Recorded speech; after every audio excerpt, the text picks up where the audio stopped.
Imagine Roma no ano 204 d.C. A cidade pulsa com o barulho de milhares de vozes, mas nas sombras do bairro Subura está prestes a acontecer algo que abalará os alicerces do império. Um jovem de apenas 16 anos, com sangue imperial correndo em suas veias, é traído pela pessoa em quem mais confiava, seu próprio irmão gêmeo. O que começa como uma noite de celebração se transforma no pesadelo mais humilhante e degradante que um herdeiro do trono de Roma já sofreu. Seu nome é Marco Aurélio Antonino, mas a história o lembraria como Caracalla. O imperador que, após sobreviver a uma traição inimaginável, retornaria transformado em um dos governantes mais cruéis e temidos que o mundo já conheceu. Dedo indicador apontando para a direita, fique até o final, pois você descobrirá como um irmão, cego pela ambição, transformou o herdeiro do império em escravo e como essa experiência deu origem a um reinado de terror que mudou a história de Roma para sempre. Para entender essa história, precisamos viajar ao coração do Império Romano no ano 204. Roma vivia um momento de poder e expansão sob o comando do imperador Septímio Severo, um homem que havia consolidado sua autoridade após décadas de guerras civis. Seu sonho era criar uma dinastia sólida, uma linhagem que assegurasse a continuidade do poder em sua família. O plano parecia perfeito. Septímio tinha 2 filhos gêmeos, Marco Aurélio Antonino, o mais velho, e Públio Septímio Geta. Ambos nasceram em Lugduno, a atual Lyon, na França, e desde pequenos foram educados para governar. Mas, embora compartilhassem o mesmo sangue, suas personalidades eram radicalmente diferentes. Marco, o mais velho, era impulsivo, orgulhoso e militar por natureza. As legiões o admiravam e o viam como um futuro comandante. Geta, por outro lado, era calculista, político e frio. E embora a lei romana favorecesse Marco por ter nascido primeiro, Geta não aceitava a ideia de viver sempre à sombra de seu irmão. Naquela época, a sucessão imperial não era apenas um assunto familiar. Era uma luta pelo poder que envolvia o Senado, o exército e a elite de Roma. Cada gesto, cada favoritismo do imperador poderia inclinar a balança. E nesse clima de tensão, a rivalidade entre os irmãos se tornou algo muito mais perigoso, uma guerra silenciosa pelo trono. Dedo indicador apontando para a direita, e foi nesse clima de ambição e desconfiança que Geta tomou a decisão que mudaria para sempre o destino do império, de eliminar Marco sem sujar as mãos com um assassinato. Seu plano era muito mais perverso. Marco Aurélio Antonino completava 16 anos. O Palácio Imperial se preparava para uma cerimônia solene, do Senado e as legiões seriam testemunhas de sua proclamação oficial como herdeiro. Era o dia em que seu destino parecia selado, mas nas sombras, Geta já havia decidido que esse dia jamais chegaria. Geta não queria um assassinato direto. Ele sabia que matar Marco despertaria suspeitas imediatas em seu pai, o imperador. Em vez disso, elaborou um plano perverso de destruí-lo desde a raiz, arrancar sua dignidade e manchar seu nome de forma que nunca pudesse reivindicar o trono. Para isso, contou com um homem temido em toda Roma, Marcus Brutus Corbus, comerciante de escravos. Um especialista em apagar identidades e transformar nobres em mercadoria anônima. Na noite anterior à cerimônia, Geta convidou seu irmão para uma celebração privada em uma vila nos arredores de Roma.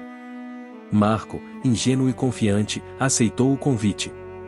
Ele não podia suspeitar que aquele banquete seria seu último jantar como príncipe livre. O vinho estava carregado de narcóticos trazidos do Egito, um veneno silencioso que pouco a pouco entorpecia seus sentidos até mergulhá-lo na inconsciência.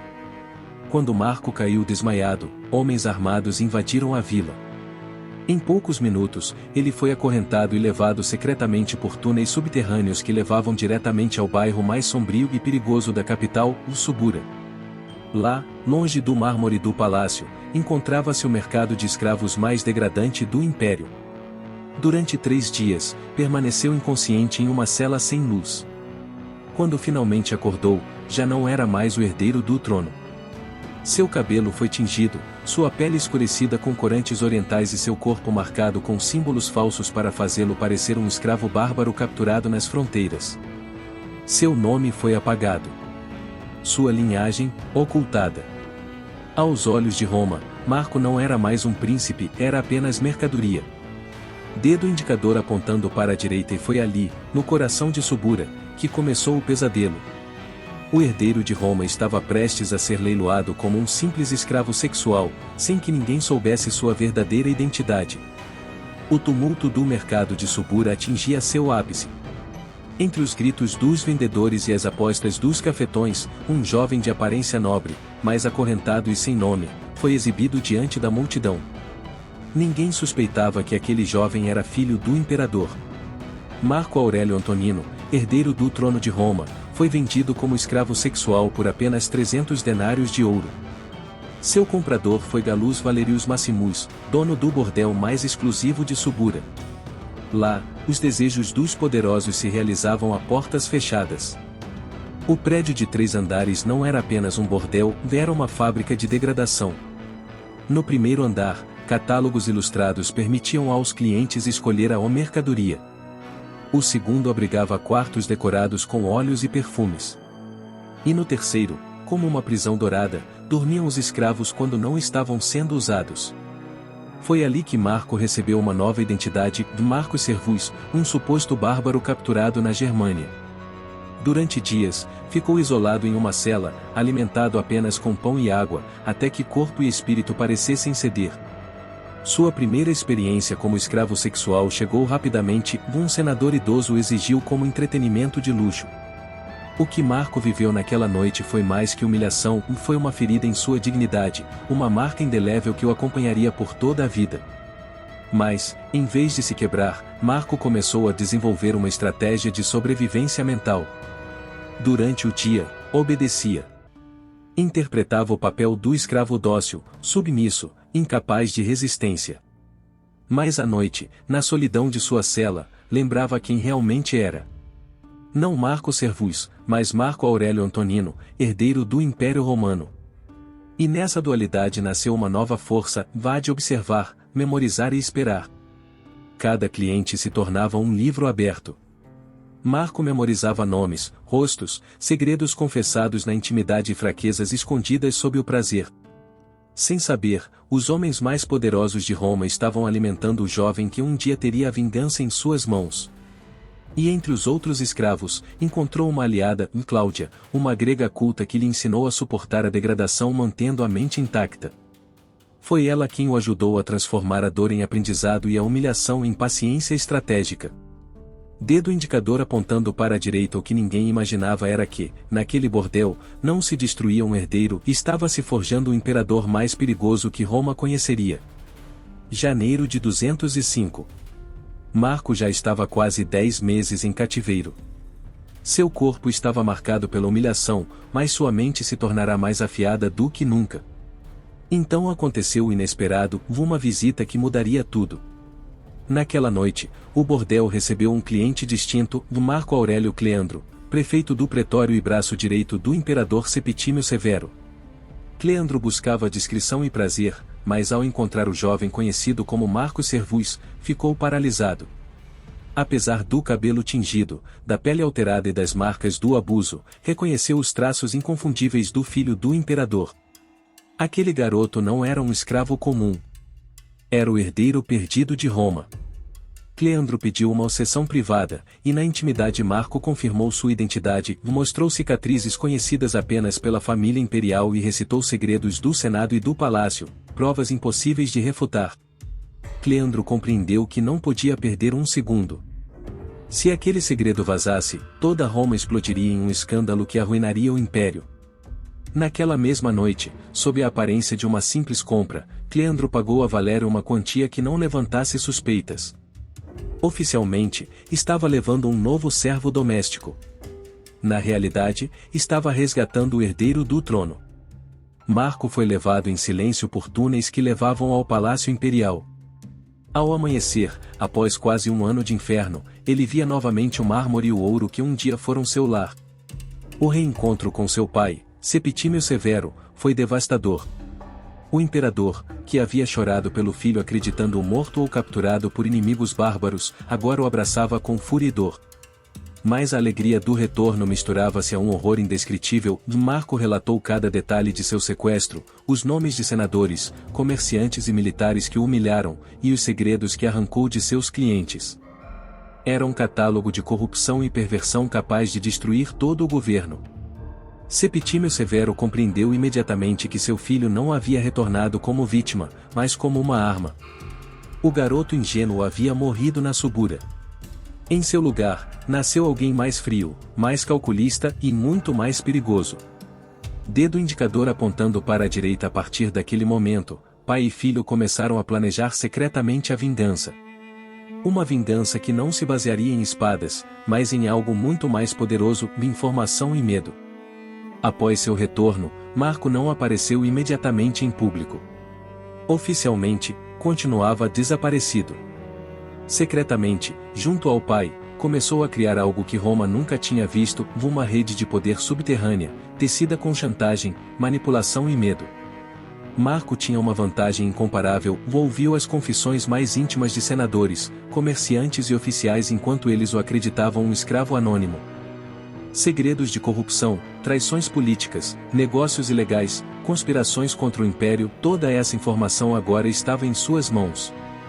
E Marco sabia como transformá-la em sua maior arma. Um a um, começou a contatar discretamente seus antigos clientes. A mensagem era simples, ele conhecia seus segredos, sabia o que tinham feito e confessado nas sombras. Havia duas opções: jurar lealdade absoluta ao futuro imperador ou enfrentar a ruína pública e execução por traição. O efeito foi imediato. Senadores que antes desprezavam Marco tornaram-se seus defensores mais leais. Prefeitos militares que haviam abusado dele tornaram-se seus generais mais fiéis. Comerciantes corruptos começaram a financiar seus planos, temendo que seus pecados fossem revelados. Toda Roma, sem perceber, começava a girar em torno de um herdeiro que jogava xadrez nas sombras. Ao mesmo tempo, Marco cultivava uma nova imagem pública.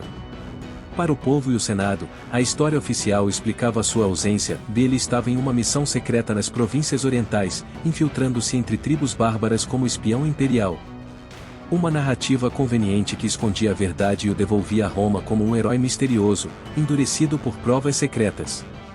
Mas por trás dessa fachada escondia-se uma realidade muito mais sombria, e Marco não era mais o garoto ingênuo que Geta havia traído. Ele se tornará calculista, paciente e implacável. Aprenderá da própria experiência que o poder não estava nas legiões nem no Senado, mas nos segredos que poderiam destruir vidas. Dedo indicador apontando para a direita. E assim, enquanto todos celebravam seu retorno milagroso, Marco preparava silenciosamente o golpe final contra seu irmão. O tabuleiro estava pronto. Faltava apenas o movimento final.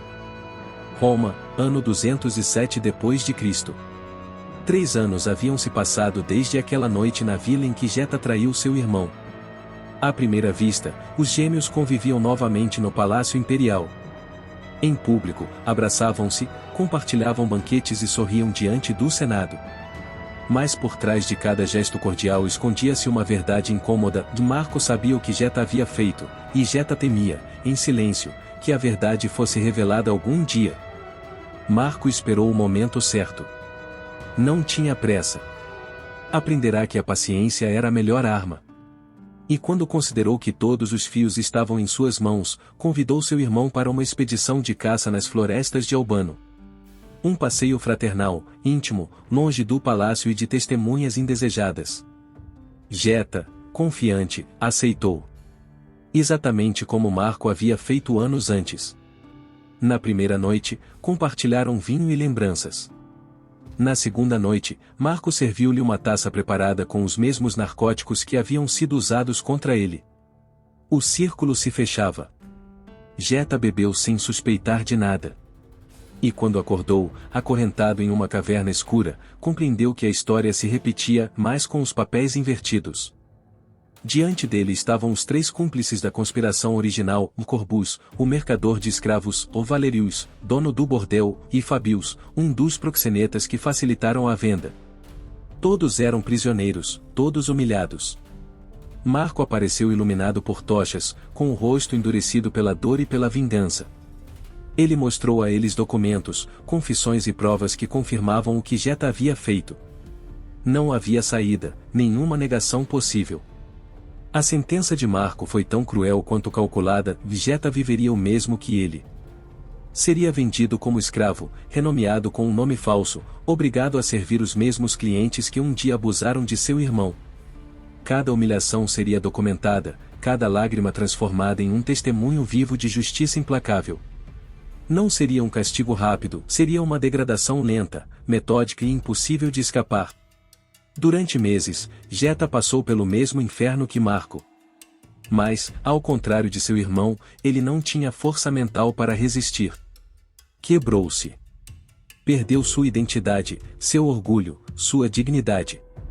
O que um dia fora um príncipe astuto e ambicioso transformou-se em uma sombra obediente, incapaz de se rebelar. Marco havia alcançado sua vingança, mas ao observar seu irmão destruído, começou a perceber um vazio inesperado. Ele havia vencido, sim, mas a vitória não lhe devolvia nada do que havia perdido. Dedo indicador apontando para a direita e, ainda assim, a história não terminava ali. A morte do imperador Septímio Severo abriria um novo capítulo e, com ele, o nascimento oficial de Caracalla, um imperador que governaria com a mesma crueldade com que executou sua vingança. O imperador Septímio Severo morreu na cidade de Boracum, a atual York, na Britânia. Com sua partida, o Império Romano ficou nas mãos de seu filho mais velho, Marco Aurélio Antonino, já conhecido por todos como Caracalla. O momento que ele aguardava há anos finalmente chegará. A coroa imperial repousava sobre sua testa. Mas a ascensão estava envolta em sombras. Jeta, reduzido a um homem quebrado, foi trazido de volta ao palácio para enfrentar seu fim. Já não restava nele o jovem ambicioso que um dia planejou a traição. Ele era apenas uma sombra, incapaz de raciocinar, incapaz de compreender. Marco observou em silêncio. Não restava nada do irmão que o vendeu, nem do rival que o desafiou. Restava apenas um corpo vazio. E naquele instante, Caracalla compreendeu uma verdade amarga: sua vingança havia sido perfeita demais. Ele destruiu seu inimigo, sim, mas também destruiu o único reflexo de sua própria existência. Jeta foi executado em segredo. Oficialmente, Roma nunca soube a verdade. Falou-se de bandidos, ferimentos em combate, conspirações sufocadas. A verdade é que aquele jovem brilhante, que um dia poderia ter sido imperador, desapareceu da história, consumido pela justiça implacável de seu irmão. Caracalla ficou sozinho no trono, senhor absoluto do império, mas prisioneiro de um vazio que nem todo o poder do mundo poderia preencher. Naquele dia, ao receber as insígnias imperiais, Caracalla não celebrou. Ele havia vencido o jogo, esmagado seu inimigo, cumprido sua vingança, mas ao olhar para dentro de si, descobriu que nada restava do garoto ingênuo que fora. Em seu lugar, o trono de Roma coroou um homem endurecido, desconfiado e marcado para sempre pela traição. Dedo indicador apontando para a direita, e assim começou um dos reinados mais cruéis da história romana, o governo do imperador Caracalla, um homem que aprendeu a governar com medo, sangue e silêncio. Caracalla já não era mais Marco Aurélio Antonino, o jovem ingênuo que sonhou em ser imperador. Ele era um homem marcado pela humilhação, endurecido pela vingança e governado pela desconfiança. Sua filosofia de poder era simples e aterrorizante: quem pudesse se tornar uma ameaça deveria ser eliminado antes mesmo de tentar. As execuções começaram quase imediatamente. Senadores, prefeitos militares, comerciantes, ninguém estava a salvo. Um olhar suspeito, um rumor de traição ou uma palavra mal colocada eram suficientes para que a sentença caísse. Roma, acostumada a intrigas, descobriu um novo nível de medo, o de um imperador que sabia de tudo, lembrava de cada rosto, cada segredo, cada confissão arrancada durante seus meses na Subura. Sua rede de informantes se expandiu como um enxame invisível. Não havia canto do império onde Caracalla não tivesse olhos e ouvidos. Espiões no Senado, nas legiões, nos mercados e até nos lares mais nobres. A paranoia tornou-se política de Estado. As punições eram exemplares. Um senador que anos antes havia abusado de Marco Servuso foi obrigado a confessar publicamente, diante de seus pares, o que fizera sem saber. Prefeitos militares que o desprezaram no passado foram torturados ao extremo, como reflexo do que ele mesmo suportara. Comerciantes poderosos viram não apenas sua fortuna destruída, mas também suas famílias executadas como aviso. Toda Roma compreendeu que Caracalla não perdoava e que a justiça do imperador era tão pessoal quanto implacável. Mas sua crueldade não se limitou a seus inimigos pessoais. Durante seus 6 anos de reinado, Caracalla aplicou a mesma lógica de suspeita e eliminação preventiva contra qualquer um que pudesse desafiá-lo. Aproximadamente 50.000 pessoas foram executadas nesse período, número muito maior do que o de muitos de seus predecessores. O império inteiro vivia sob uma única certeza: a vontade do imperador era lei, e essa lei estava escrita em sangue. Apenas uma pessoa parecia ter algum poder sobre ele, sua mãe, Júlia Dona. Ela era a única que podia falar com ele sem medo, a única que, às vezes, conseguia acalmar a fúria que o consumia. Mas mesmo ela sabia que seu filho não podia mais voltar. A doçura de Marco havia morrido na subura. O que restava era Caracalla, um imperador moldado pela traição e sustentado pelo terror. Dedo indicador apontando para a direita, e como todo governante que governa pelo medo, seu fim não demoraria a chegar. Caracalla estava em campanha militar na Mesopotâmia. O imperador que havia executado milhares por suspeita, que havia construído um reinado baseado no medo, parecia intocável. No entanto, seu fim chegou da maneira mais irônica e cruel possível, no momento mais comum do dia. Enquanto marchava com suas tropas, Caracalla parou para urinar à beira do caminho. Sem sua escolta imediata, ficou vulnerável por um breve instante. Esse segundo foi suficiente para que um soldado pretoriano, Júlio Martialis, se aproximasse por trás e o esfaqueasse. Martialis tinha um motivo pessoal: seu próprio irmão havia sido executado por ordens do imperador. O homem que havia transformado a desconfiança em seu escudo morreu exatamente como temera durante toda a sua vida, sozinho, traído e vítima da violência que ele mesmo cultivara. Nenhuma legião veio em seu auxílio. Nenhum aliado arriscou-se para protegê-lo. Toda Roma aprendeu a odiá-lo tanto quanto o temia. Em seus últimos segundos, Caracalla não pensou na glória de suas campanhas militares nem no poder absoluto que exercera. Segundo os cronistas, seus pensamentos voltaram ao garoto de 16 anos que fora um dia ingênuo, confiante e capaz de amar seu irmão gêmeo antes da traição. Ele compreendeu, talvez pela primeira vez, que sua vingança o havia transformado em algo pior que seu inimigo. Que ele havia conquistado tudo e perdido sua humanidade no processo. Seu corpo foi cremado sem honras especiais. O império continuou, como sempre fazia, como se aquele homem nunca tivesse existido. Mas a marca de sua brutalidade permaneceu em Roma, como uma cicatriz indelével na história do Ocidente. Dedo indicador apontando para a direita, e assim terminou a vida de Caracalla, um imperador que tinha tudo, mas nunca pôde escapar das correntes invisíveis de seu passado. A história de Marco Aurélio Antonino, conhecido como Caracalla, é uma das mais sombrias e brutais de Roma. Um jovem herdeiro, traído por seu próprio sangue, transformado em escravo e convertido em um imperador que governou com medo e crueldade. Mas, além dos fatos, essa história nos deixa uma pergunta inquietante: até onde a vingança pode nos levar? Caracalla conquistou tudo o que sonhou, recuperou seu lugar no trono, destruiu seu irmão e puniu aqueles que o humilharam. E, ainda assim, jamais voltou a ser livre. Sua alma ficou presa à mesma dor que ele queria apagar.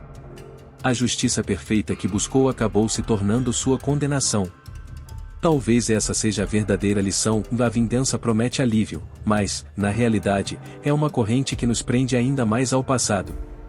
Na tentativa de destruir seu inimigo, Caracalla acabou destruindo a si mesmo. Dedo indicador apontando para a direita. E você, o que acha? Acredita que Marco tinha o direito de se vingar dessa forma? Ou sua justiça se tornou tão cruel quanto o crime de seu irmão? Deixe sua opinião nos comentários, quero ler você. Se essa história te impactou tanto quanto me impactou ao contá-la, compartilhe este vídeo para que mais pessoas descubram até onde a traição pode chegar e o preço da vingança. E, claro, inscreva-se, porque temos muitas outras histórias reais da Roma antiga que farão você questionar tudo o que acredita saber sobre poder, família e sobrevivência.